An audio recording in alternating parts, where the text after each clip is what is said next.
it's Jamaison, and here's a new video of me with my brand new hotshot kiln that's here in the background. So if you're familiar with my channel, you know I'm not in my videos very often, but I wanted to do something of an unboxing, so I will be in this one. I don't look great, so just, you know, I'm in my sweaty, gross clothes to get dirty in, but I wanted to unbox, and I thought you might want to see as this goes. So this is a brand new hotshot kiln from Hotshot, and it's the 24-inch model. Interestingly, there's a sign on the top that says "Do not stack," and when it arrived, the sign was crushed and the front of the top of the box was crushed in. So anyway, the delivery guy opened the box up with me at least a little bit just to make sure there wasn't any obvious damage. It looked okay, but on the freight receipt, because you're supposed to inspect before you sign, and so on the freight receipt, I still signed it, but he wrote on there, subject to inspection within 72 hours, which means I got 72 hours to get this thing unboxed, set up, and run, just to make sure that I have some confidence that we're all good before I would need to go chasing after either Hotshot or really more FedEx to kind of take care of it. So I think we'll be fine. We're gonna go ahead and get started. I'm gonna film this as we go.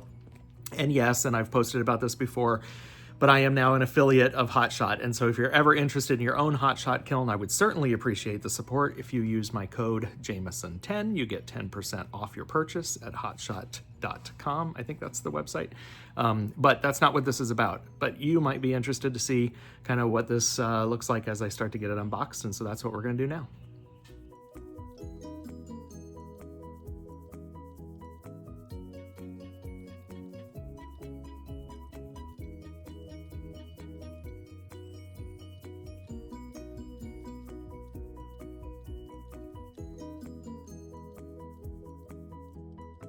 Okay, so I got all the outer packaging off. This would be some components of the stand, and there's the stand as well. Everything looks pretty good, so I'm feeling okay. Good on you for packing it the way you do, Hotshot, assuming that somebody is going to stack something on top of the box, unfortunately. But I think we're good. So there are a couple of boxes in here.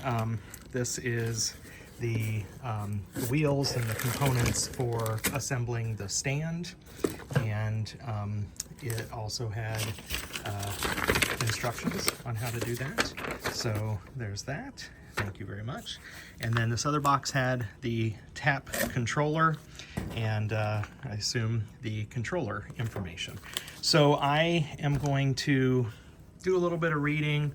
As a matter of fact, I might look and see if anybody else has done an unboxing. So it looks like there, excuse me, there's some wood of the pallet, and then there's some wood that's screwed into the pallet and through the base of the kiln.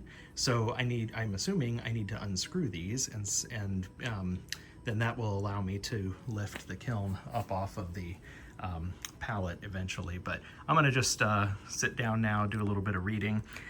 I know a lot of men don't read instructions, but I'm trying to be a good example for YouTube and as an affiliate. So anyway, I am going to take a look at that and then see what the next steps are. So I didn't even open it yet because it's strapped closed, which I'm assuming is very helpful when you're trying to get this thing off of here onto the stand. So I'm gonna leave that strapped closed until I'm ready to open it once it's up on the stand.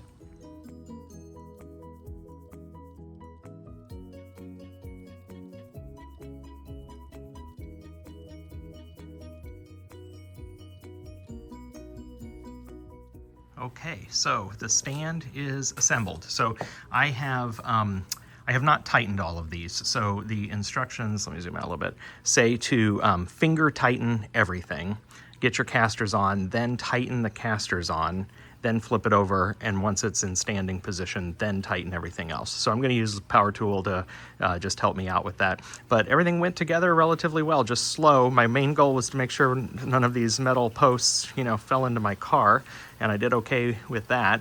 It's starting to rain outside now. So I am going to now tighten these, flip it back over. Now the shelf, you could put here, which I did near the top, so it only gives me about 6 inches, maybe not even that much space there, but that's a good place to slide some kiln furniture and shelves and whatnot. And then there was a midpoint that you could put it kind of about in the middle, or there were holes that you could put it here at the very bottom. I have another shelf unit that I like to use underneath this thing, so I'm going to, that's why I chose to put the shelf near the top, because then I can put some thin things in here, and then I can use that second shelf that I have. You can also buy another shelf from Hot-Shot, so that's an option too.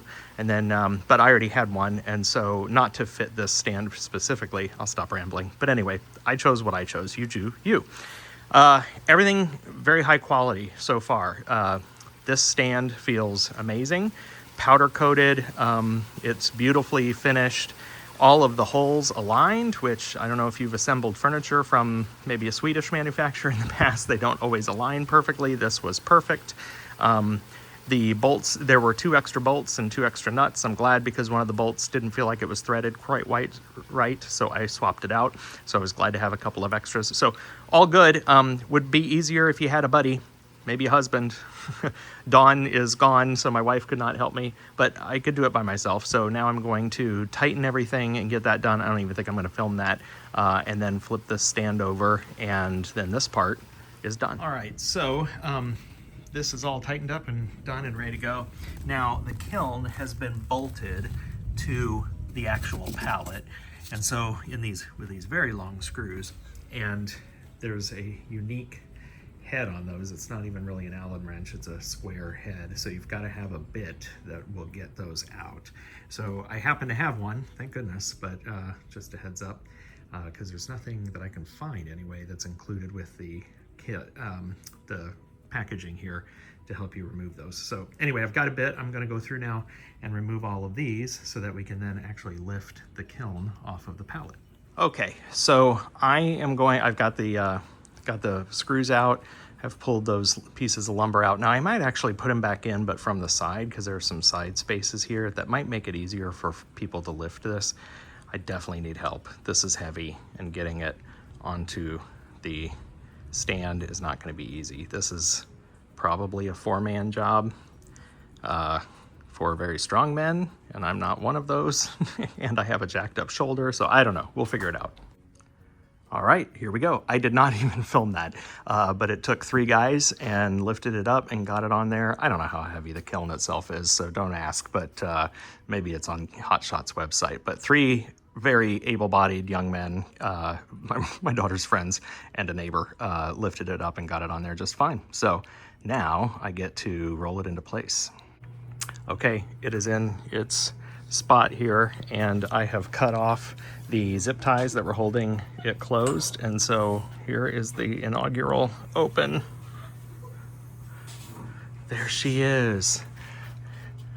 There are my elements. Everything looks good. There's actually no packing material in here, so I think once I've got it set up, it's ready to fire. The instructions say check for packing material and such, and maybe the other models come with that, but there's none in here. Here's the shelf. I'll show more of this at some point, but look at this. It lifts right out, so you can take it over to your workbench. I love this. All right, I'm gonna get the controller set up, and then we're gonna plug it in.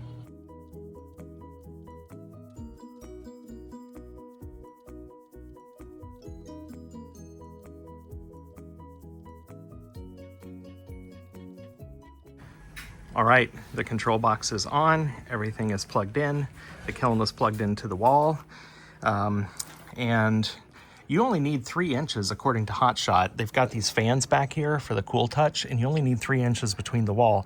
But in order for this to open fully, I need, just about 12, maybe even 14 inches. So I've got it all set up where I need it to be. Here's the power switch. So here we go. 1, 2, nobody's excited about this but me. 1, 2, 3. And it comes on. Woo! Okay, among the things I have to do is level this thing. So, from front to back and side to side, and I've got different levels to get there. I just wanted to show you that my garage is not level, and so I'm gonna have to work on that. But I don't think I'm gonna worry about that for tonight. What I'm gonna do for tonight is just fire it. I'm gonna do an inaugural firing and just get this thing going, because I wanna turn it on, check it, make sure all the elements are firing up okay, make sure the fans have started up, just so that I can feel better about the shipping situation that we had. I think this is great. I think it's in good shape. Hot-Shot did a great job packing it in spite of FedEx. So I think I'm going to learn enough about the controller just to run a initial schedule here and make sure that everything seems to be as it should. And then over the next day or two, I'm going to worry about leveling it and doing some test tiles, a whole series of test tiles, all that good stuff. So I think this will be the end of the video, and stay tuned to the channel as I'm going to do, you know, test tiles and show you how to make sure that you're doing that. If you've never done them for your kiln, that's a great idea. So here we go. If you are interested in a hotshot kiln, I strongly encourage you to do your price shopping.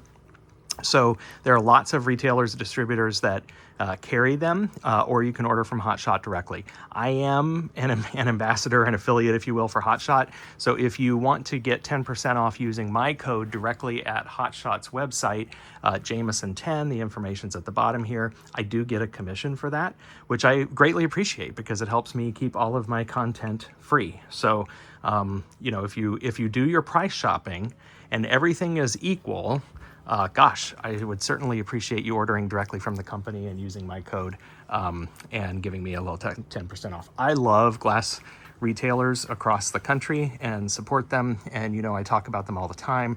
And then there's Gail from Kiln-formed, who I think is amazing. And Kiln-formed is a great retailer. But using my example, myself as an example, Hotshot only charges sales tax for customers right now in Michigan and Wisconsin. I'm in Texas. But Kiln-formed is in Texas. And so when I did a price shop comparison, Kiln-formed and Hotshot were almost identical in the price, except at Kiln-formed I'd have to pay Texas state sales taxes because I'm in Texas and so are they. So there are some things like that that's worth checking out because I avoided sales taxes, which, you know, on a kilnless price made a big difference. So anyway, again, if you're interested and want to use my affiliate code, it's Jamaison10. It's down here at the bottom. I would greatly appreciate it because it sure does help me out. And here you go. More adventures with this forthcoming. Thanks, everybody. Bye-bye.